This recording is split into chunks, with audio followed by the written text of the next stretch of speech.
Hi, it's Charlotte again. We're back with more War and Peace. Welcome back. Hope everyone is having a great week. Everyone's staying safe and doing what they can to make things better around them.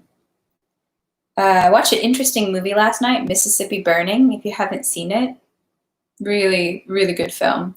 Gene Hackman's in it. Love him. And the one actor, I forget his name, but he played a villain in one of the one of the original Spider-Man.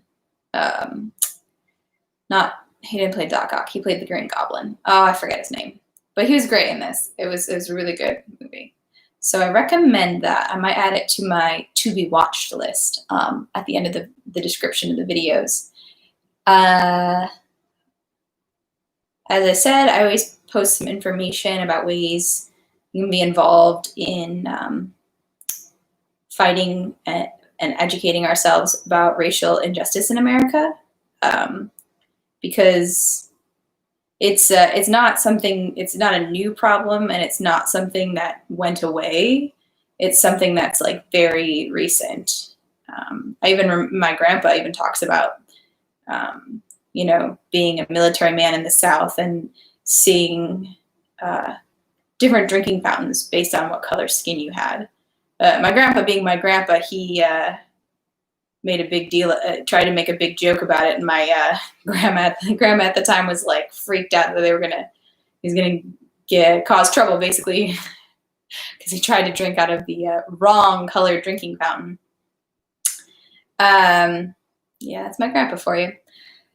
But yeah, definitely something that's not that distant part of our history, but something that's still very much part of us. I have the live chat going, so say hey. Hey! The video stopped. I can't hear you. I guess give me a shout out if you can hear me. It looks like I'm still streaming. I don't know why. Let me see if... I have no idea. So anyways, yeah. And so we're also reading War and Peace in addition to trying to be active, productive, positive members of our society. And so with War and Peace, we had the whole chase scene yesterday, and oh, thanks, you're bad. Yeah, if you don't mute me, you'll still be able to hear me. So we had the whole hunt scene yesterday and the aftermath, and the Rostovs visiting their uncle and hanging out with him, who seems like a jolly sort of fellow. And they're heading back home, and it's almost time for Natasha Rostov to get married to Andrei Bolkonsky, and clearly her brother is not a huge fan of the situation. I mean, hey, it's tough when one of your best friends is going to get married. Especially if you don't know the person really well, because if they're a friend of someone you know, then yeah, I get that. But if it's someone you don't know, you kind of feel like you're losing your friend, and I get that. Things always change. No matter what you do in life, things will always change. Your relationships with people will always change, and so I could see how for Nikolai Rostov, being still very young and finding his way in the world, the thought of his sister getting married could feel, kind of unnerving and like he's losing her in a sense. I'm making another little octopus. Sorry, I was trying to get his little body going. Okay, so without more further ado, today we're going to read Volume 2, Part 4, Sections 8, 9, and 10. So let's just jump right in. Thank you, guys. Let's see. Count Ilya Andreich resigned as Marshal of the Nobility because the post entailed very great expenses, but his affairs did not improve. Often Natasha and Nikolai saw secret, worried conversations between their parents and heard talk of selling the Rostovs' magnificent ancestral home and the estate near Moscow. Without the marshalship, he did not have to have such a large receptions, and life in Otrudno took a quieter course than in former years. but still the huge house and wing were full of people, and as before, more than 20 sat down at the table. These were all people who had been accustomed to the house, who were members of the family, or such as it seemed, had necessarily to live in the Count's home. There was the musician Dimmler and his wife, the dancing master Iagel and his family, the old maiden lady Belov, who lived in the house, and many others as well.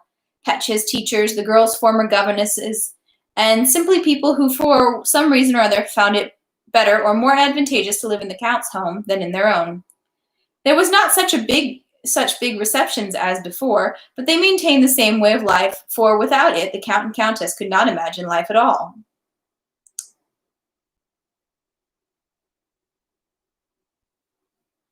There was the same hunt, increased still more by Nikolai, the same 50 horses and 15 coachmen in the stable, the same expensive presents to each other on name days and festive dinners for the whole district, the same whists and bostons, during which the Count, holding his cards fan-like for everyone to see, allowed himself to lose hundreds daily to his neighbors, who looked upon their right to play cards with Count Ilya Andreich as a most profitable source of income. The Count walked about in his affairs as in an enormous net, trying not to believe that he was entangled, and with every step getting more and more entangled, and feeling himself unable to break the meshes that ensnared him, or to begin carefully and patiently to disentangle them. The Countess felt, with her loving heart, that her children were being ruined, and that it was not the Count's fault, that he could not help being what he was, that he was suffering himself, though he concealed it, from the consciousness of his own and his children's ruin, and she sought for a means to remedy the situation. For her feminine point of view, there was only one way: Nikolai to marry a rich bride. She felt that it was their last hope, and that if Nikolai refused the match she had found for him, they would have to say goodbye forever to the possibility of mending their affairs. The match was Julie Kerrigan, the daughter of an excellent, virtuous mother and father whom the Rostovs had known from childhood, and who was now a rich bride owing to the death of the last of her brothers. The Countess had written directly to Mrs. Kerrigan in Moscow, suggesting the marriage of her daughter to her son, and had received a favorable answer from her. Mrs. Kerrigan had replied that she, for her part, gave her consent, and that everything would depend on her daughter's inclination. Mrs. Kerrigan invited Nikolai to come to Moscow. Several times the Countess said to her son with tears in her eyes that, now that both her daughters were settled, her sole desire was to see him married. She said that she would go peacefully to her grave if that happened. Then she said that she had her eye on a wonderful girl and tried to draw out his opinion concerning marriage. In other conversations, she praised Julie and advised Nikolai to go to Moscow for the holidays to amuse himself. Nikolai guessed what his mother's conversations were driving at, and during one of these conversations, he got her to speak quite openly. She told him that all her hope for straightening out their affairs now lay in his marrying Miss Kerrigan. "And what, if I loved a girl with no fortune, would you really demand, maman, that I sacrifice my feelings and honor for the sake of money?" he asked his mother, not understanding the cruelty of his question and wishing only to make a show of his nobility. "No, you don't understand me," said his mother, not knowing how to justify herself. "You haven't understood me, Nikolenka. I wish for your happiness," she added, and she felt that she was not speaking the truth and that she was confused. She began to cry. "Don't cry, Mama. Only tell me that you want it, and you know I'll give my whole life, everything, for you to be at peace," said Nikolai. "I'll sacrifice everything for you, even my feeling." But the Countess did not want to put the question that way. She did not want a sacrifice from her son. She would like to sacrifice herself for him. "No, you haven't understood me. Let's not talk about it," she said, wiping her tears. "Maybe, yes, I do love a poor girl," Nikolai said to himself. "And what, should I sacrifice my feelings and honor for money? I'm surprised that Mama could say it. Because Sonia's poor," he thought. "Does it mean I can't love her? Can't respond to her faithful, devoted love? And I'd surely be happier with her than with some doll of a Julie. I can't command my feelings," he said to himself. "If I love Sonia, my feeling is stronger and higher than everything for me." Nikolai did not go to Moscow. The Countess did not renew the conversation about marriage with him, and saw with sadness and sometimes with anger the signs of a greater and greater intimacy between her son and the dowerless Sonia. She reproached herself for that, and could not keep from grumbling and picking on Sonia, often interrupting her without reason, grumbling at her and calling her "my dear miss." Most of all, the kindly Countess was angry with Sonia precisely because this poor, dark-eyed niece was so meek, so kind, so devotedly grateful to her benefactors, and so faithful, so unfailingly, so selflessly in love with Nikolai, that there was nothing to reproach her for. Nikolai spent the rest of his leave with his family. A fourth letter came from the fiancé Prince Andrei from Russia, in which he wrote that he would long ago have been on his way to Russia if it had not been for his wound, which had unexpectedly reopened in the warm climate, making him postpone his departure until the beginning of the new year. Natasha was just as much in love with her fiancé, just as much at peace because of that love, and just as receptive to all the joys of life, but at the end of the 4th month of separation from him, moments of sadness began to come over her, against which she could not struggle. She was sorry for herself, sorry that she had been going to waste for nothing, for nobody, all that while, though throughout which she felt herself capable of loving and being loved. Things were not cheerful in the Rostovs' home. Section 9. Christmas time came, and besides the festival liturgy, besides the solemn and boring felicitations of neighbors and servants, besides the new dresses everybody put on, there was nothing special to mark at Christmas time. Yet in the windless 20-degree of frost, in the bright, blinding sunlight of day, in the starry winter light at night, one felt called upon to mark this time somehow. On the 3rd day of the feast, after dinner, the entire household dispersed to various rooms. It was the most boring time of the day. Nikolai, who had gone to the neighbors in the morning, fell asleep in the sitting room. The old count rested in his study. Sonia sat at the round table in the drawing room, occupying a pattern. The countess laid out cards. Natasha Ivanovna, the buffoon, sat by the windows with two old ladies. Oh, sorry, not Natasha. Nastasia Ivanovna, the buffoon, sat by the window with 2 old ladies, his face sad. Natasha came into the room, went over to Sonia, looked at what she was doing, then went to her mother and stopped silently. "Why are you wandering about so forlorn?" her mother asked her. "What do you want?" "I want him. Now, this minute, I want him," Natasha said, her eyes glistening and not smiling. The countess raised her head and looked intently at her daughter. "Don't look at me, Mamma. Don't look at me. I'm going to cry now." "Sit down. Sit with me," said the countess. "Mamma, I want him. Why am I going to waste like this, Mamma?" Her voice broke off. Tears flowed from her eyes, and to conceal them, she quickly turned and left the room. She went to the sitting room, stood, thought, and went to the maid's quarters. There was an old maidservant who was grumbling at a young girl who came in breathless from the cold outside. "Enough playing," the old woman said. There's a time for everything." "Let her be, Kontratyevna," said Natasha. "Go, Mavrushka, go." And after having dismissed Mavrushka, Natasha went through the reception room to the front hall. An old servant and 2 young ones were playing cards. They broke off their game and stood up when the young lady came in. "What shall I do with them?" thought Natasha. "Yes, Nikita, please go." "But where shall I send him?" "Yes, go to the yard and bring a rooster. Please. Yes, and you, Misha, bring some oats." "Just a bit of oats, is it?" Misha said merrily and eagerly. Go quickly," the old man confirmed. "And you, Fyodor, go and get me some chalk." Passing by the butler's pantry, she ordered a samovar served, though it was not the right time.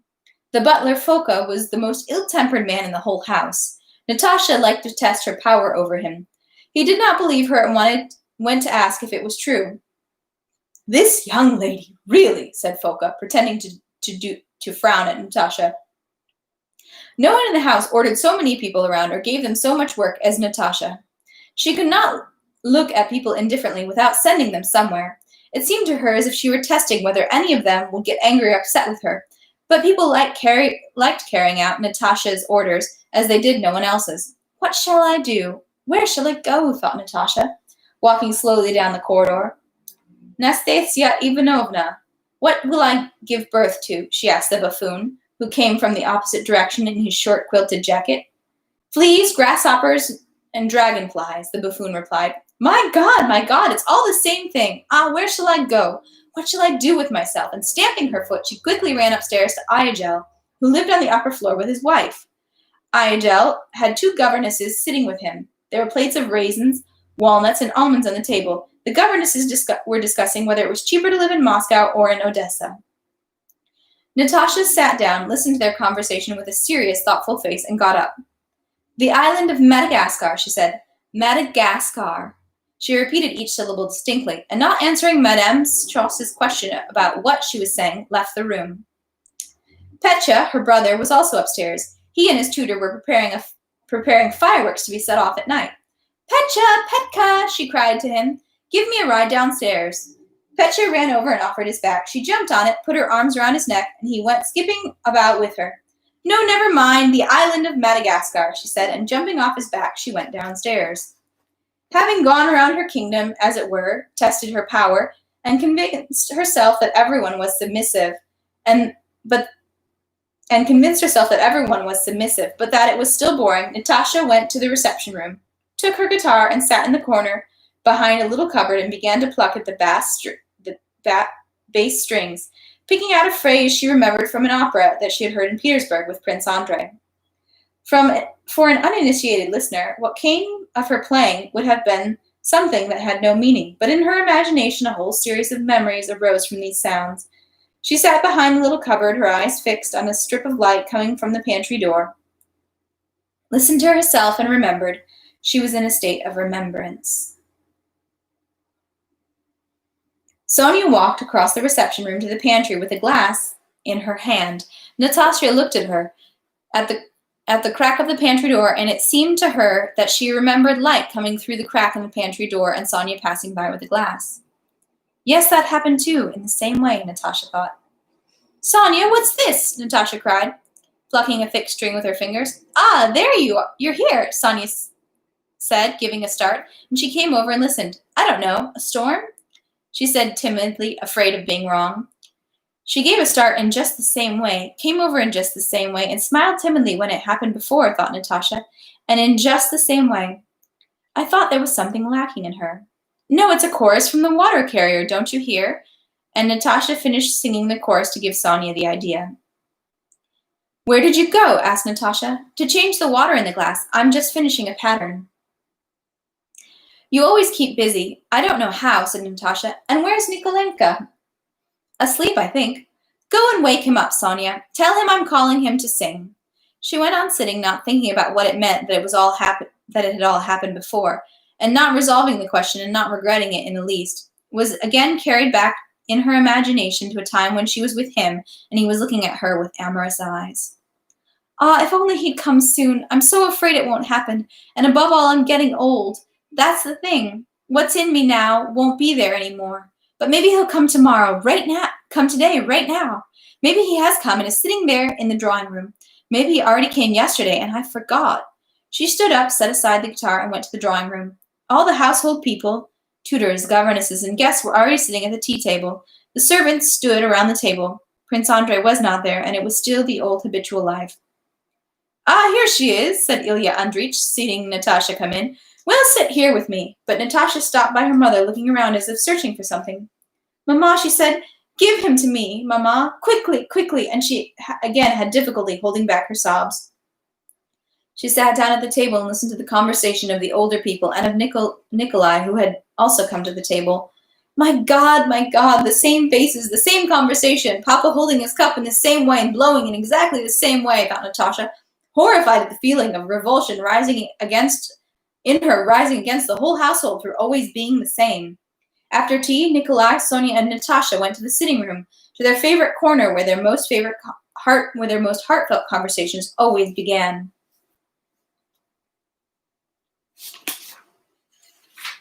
Section 10.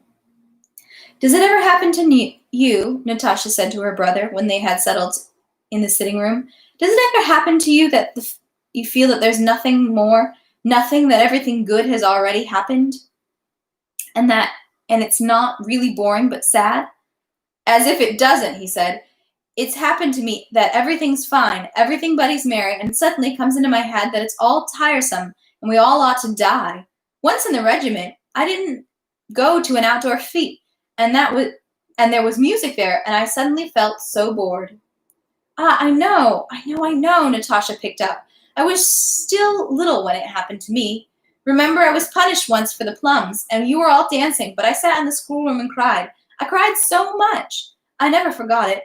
I felt sad and sorry for everybody, myself and everybody else. And the main thing was that I wasn't guilty, said Natasha. Remember? Yes, said Nikolai. I remember that I came to you later and wanted to comfort you, and I was ashamed. We were terribly funny. I had a little toy figure, and I wanted to give it to you, remember? And you do remember, Natasha said with a pensive smile. How long, long ago, when we were still very little, our uncle called us to his study in his old house, and it was dark, and we came, and suddenly there stood a blackamoor. Nikolai finished with a joyful smile, as if I don't remember, and I don't know that if it was a blackamoor, if we dreamed it up, or somebody told it to us. He was gray, remember, and his teeth were white, and he stood and looked at us. Do you remember, Miss Sonia? Asked Nikolai.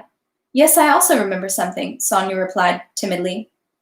I asked Mama and Papa about the blackamoor, said Natasha. They say there wasn't a blackamoor, but you do remember? Of course, I remember his teeth as if it was now. How strange it was, as if in a dream. I like that. And do you remember how we were rolling eggs in the reception room and suddenly there were two old women and they started twirling on the carpet? Did that happen or not? Remember how good it was? Yes, and do you remember how Papa, with his black-blue overcoat, fired a gun on the porch? Smiling with pleasure, they went through their memories. Not sad old people's memories, but poetic, youthful memories, whose impressions from the very distant past were dreams merged with reality, and they laughed softly, rejoicing at something. Sonia, as always, lagged behind them, though they had memories in common. Sonia did not remember much of what they remembered, and what she did remember did not evoke in her the poetic feeling they experienced. She only delighted in their joy, trying to imitate it. The only moment that she took real part in was when they remembered Sonia's first arrival. Sonia told how she was afraid of Nikolai because he had a jacket with cords on it, and her nanny told her that she, too, would be stitched with cords. And I remember being told that you were born under a cabbage, Natasha said, and I remember not daring to disbelieve it then, but I knew it wasn't true, and I felt so awkward. During this conversation, a maid stuck her head in the back door of the sitting room.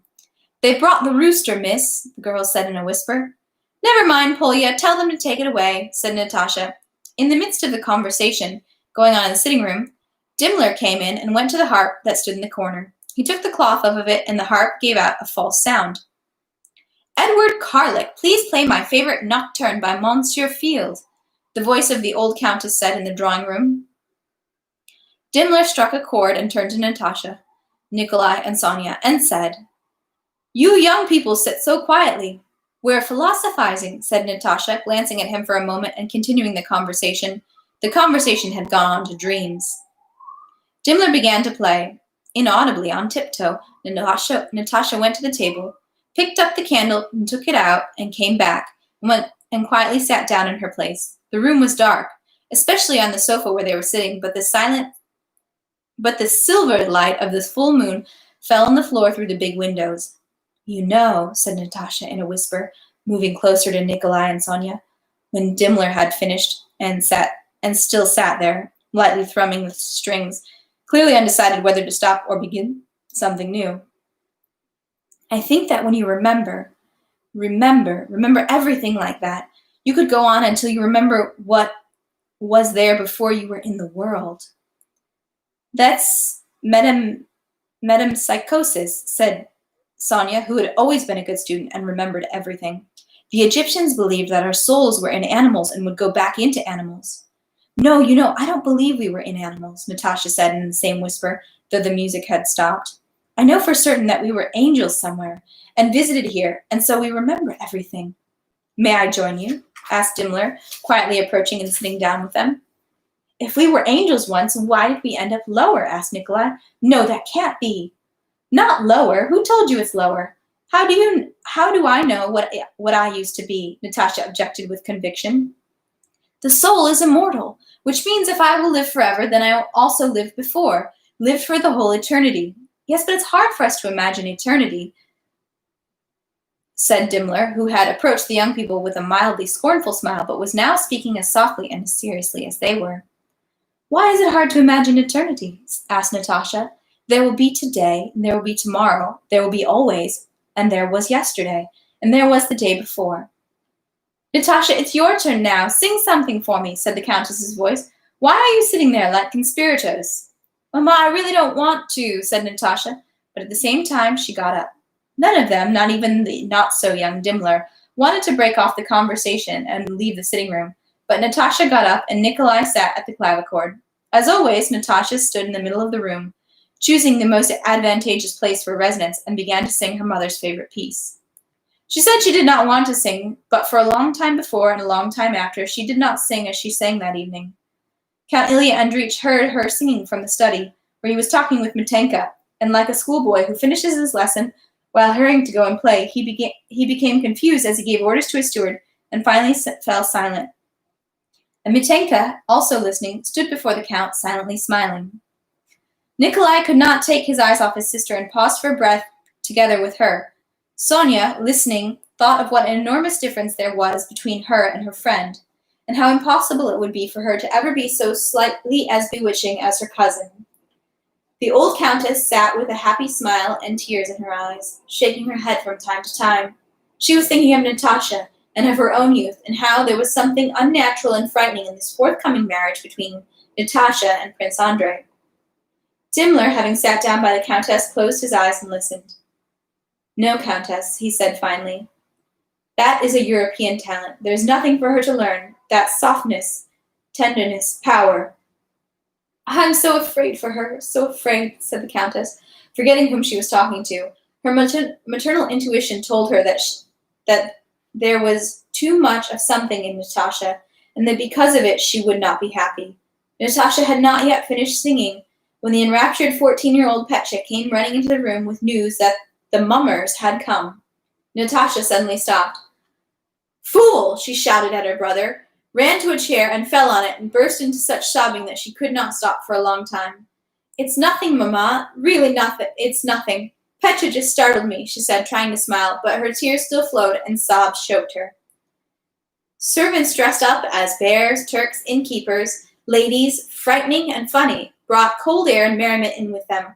First huddling timidly in the front hall, then hiding behind each other, they crowded into the reception room, shyly at first, then more merrily and concertedly. Songs, jigs, round dances, and Christmas games began.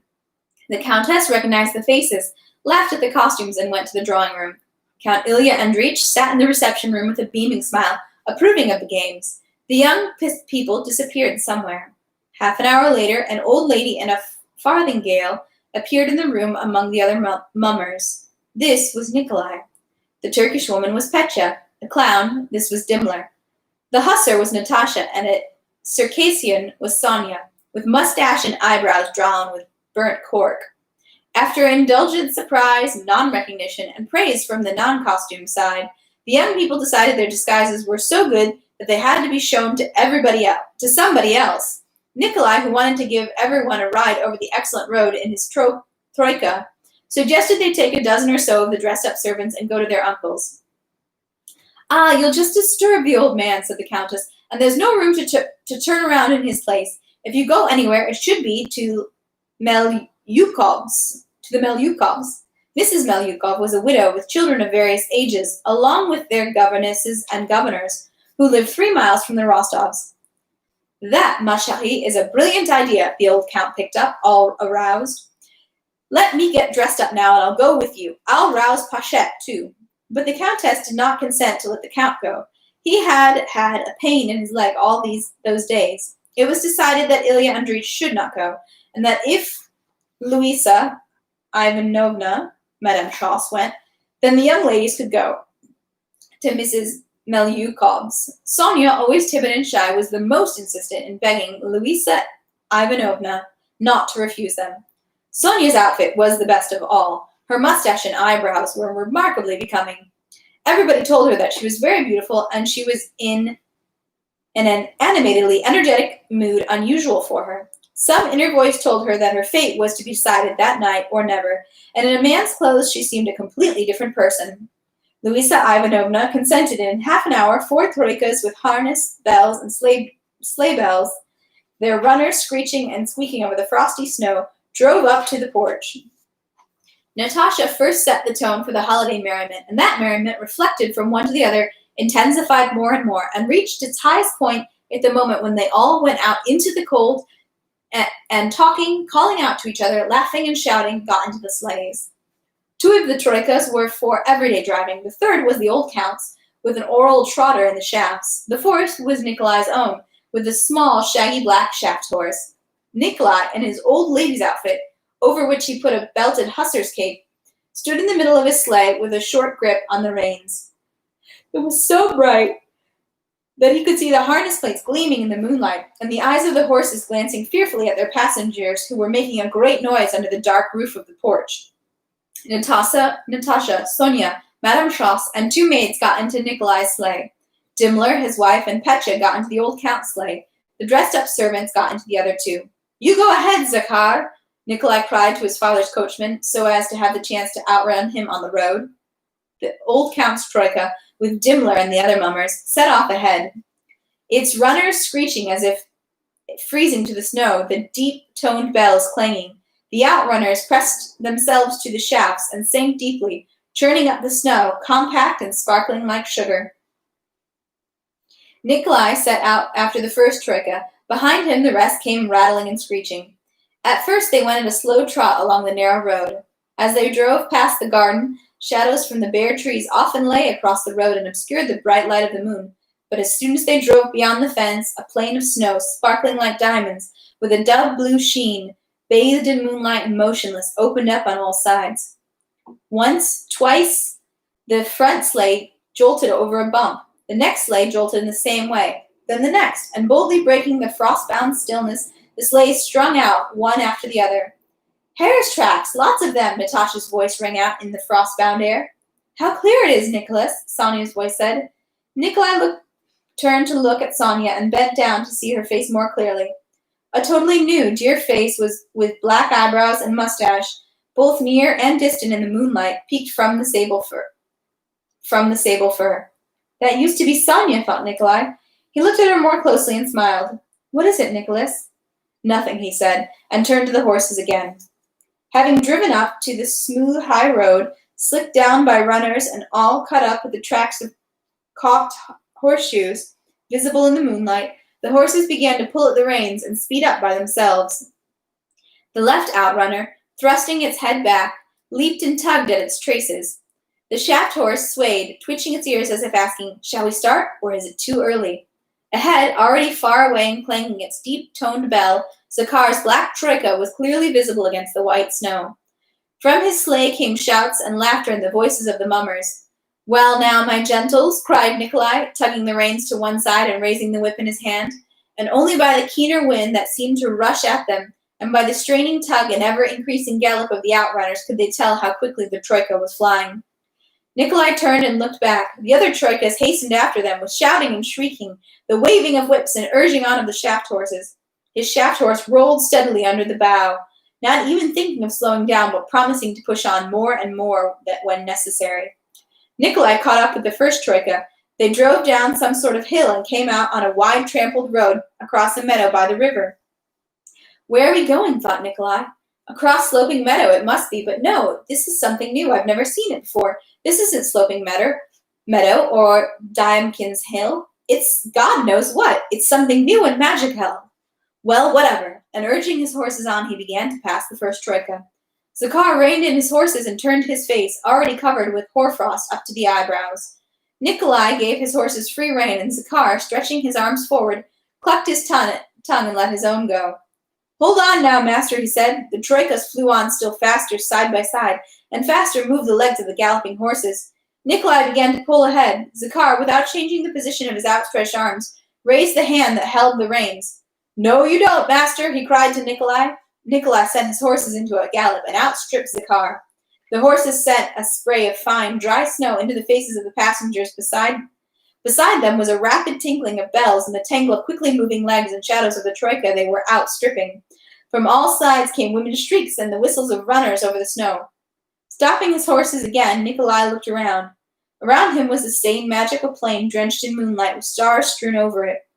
"Zakhar is shouting that I have to turn to the left, but why to the left?" Nikolai wondered.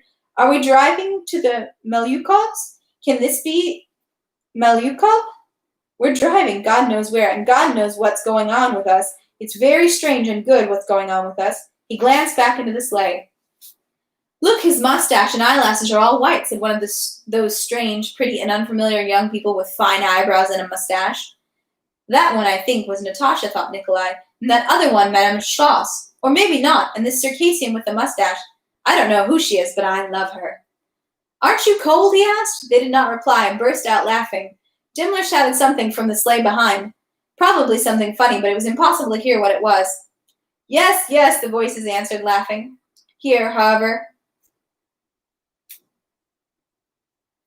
in some sort of magical forest with flowing dark shadows and sparkle of diamonds, with flights of some sort of marble steps, and magical buildings with some sort of silver roofs and the piercing shrieks of some sort of animals. If this is indeed Melyukovka, then it's all the more strange that we drove God knows where and arrived at Melyukovka, thought Nikolai. It actually was Melyukovka, and maids and footmen with candles and joyful faces ran out to the porch. Who are you? They asked from the porch. Mummers from the Count's. I can see by the horses, voices replied. And that is the end of section 10. So we will stop there for today. It's so interesting with the some of his descriptions. Like I can never tell if he's gearing up for something like unexpectedly bad to happen. Like I was waiting for them to like fall through a frozen lake or something, but maybe I watched maybe that's too much American like movies that I expect some like sudden plot twist. And it's funny because it's interesting how the pacing of the story, it sort of feels like, I mean, you kind of really get the sense of the inner working of the characters, which sometimes, I can't tell if it's just, the way things twist around in your head and don't always seem very linear, or if it's like, they're just kind of a little bit kooky in this bunch. But either way, very enjoyable. I love the wintry descriptions.